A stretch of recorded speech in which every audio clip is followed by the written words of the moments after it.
କିଆଟାର ଏମିତି ଧାନ ଗଛ ଉଠୁଛି ଆଉ ରୋଇବାକୁ ହବନି ବିଲ, ମାନେ ତଳା ପଡ଼ିଛି ସେଥିରେ।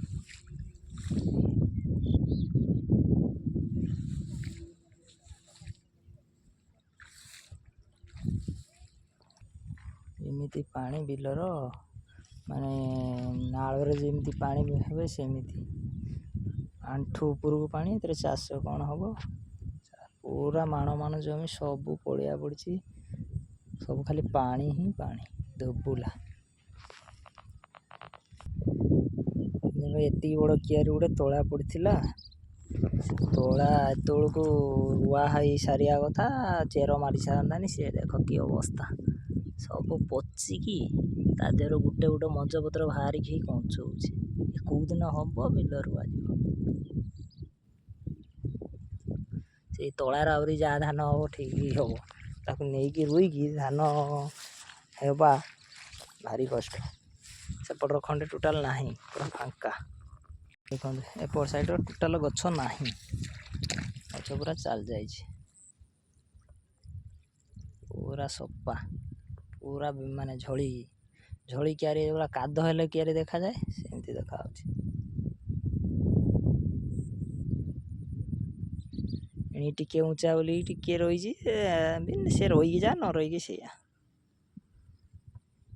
ଏପଟ ପୁରା ଝଳି। ଏତିକିର କେତେ ଜମି ରୁଆ ହେଇଥାନ୍ତା ଯେତିକି ତଳା ପଡ଼ିଥିଲା। ଏ ମୁଣ୍ଡରୁ ସେ ମୁଣ୍ଡ କିଆରି ମାର୍ପଟକୁ ଯାଉଛି।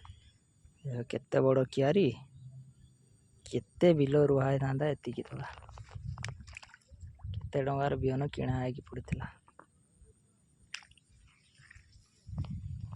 800 ଟଙ୍କା ପକେଟ ବିହନ କିଣା ହେଇକି ପଡ଼ିଥିଲା। ଅବସ୍ଥା ଦେଖ, କ'ଣ ଚାଷୀ ଏଥର ଲାଭ କରିବ, କ'ଣ ଚାଷ କରିବ କ'ଣ?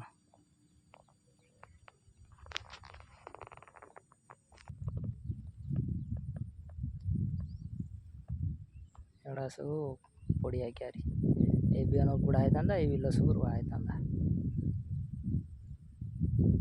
ଏମାନେ ବିଲ ଗାର ପଡ଼ିକି ରହିଛି, କାଦ ବି ହେଇପାରୁନି। ଗୋଟେ ତଳା ଦେଖ, ଇଏ ଅବସ୍ଥା ବି କ'ଣ ଦେଖ, ସବୁ ପଚିକିରି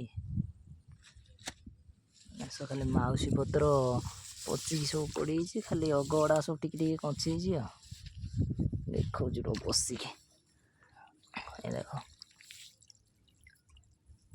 ଖାଲି ତା ଅଗ ଯେ ମଞ୍ଜ ପତ୍ର ଗୁଡ଼ା ଥିଲା ସେଇ ତାର ଟିକେ ଟିକେ କଞ୍ଚୁଛି। ତାର କ'ଣ ହବ ଭଗବାନ ଜାଣନ୍ତି। ଦେଖୁଛ ନା କ'ଣ ଅଛି ଆ ଦେହରେ, କ'ଣ ଉପାଡ଼ିବ, କ'ଣ ବିଲର ରୋଇବ।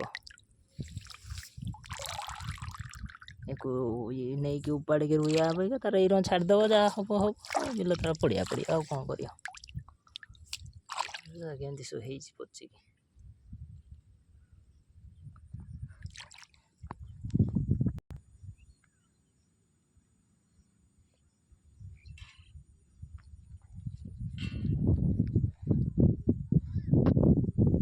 ତେଳକୁ ବିଲ ସବୁ ପୁରା ଶାଗୁଆମୟ ଦେଖା ହେବା କଥା, ଧୁବୁଲାମୟ ଦେଖାହେଉଛି।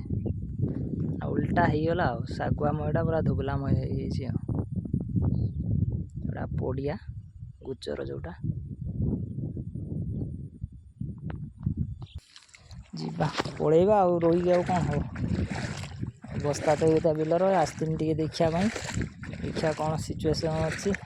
ଅବସ୍ଥା ପୁରା ସାଂଘାତିକ।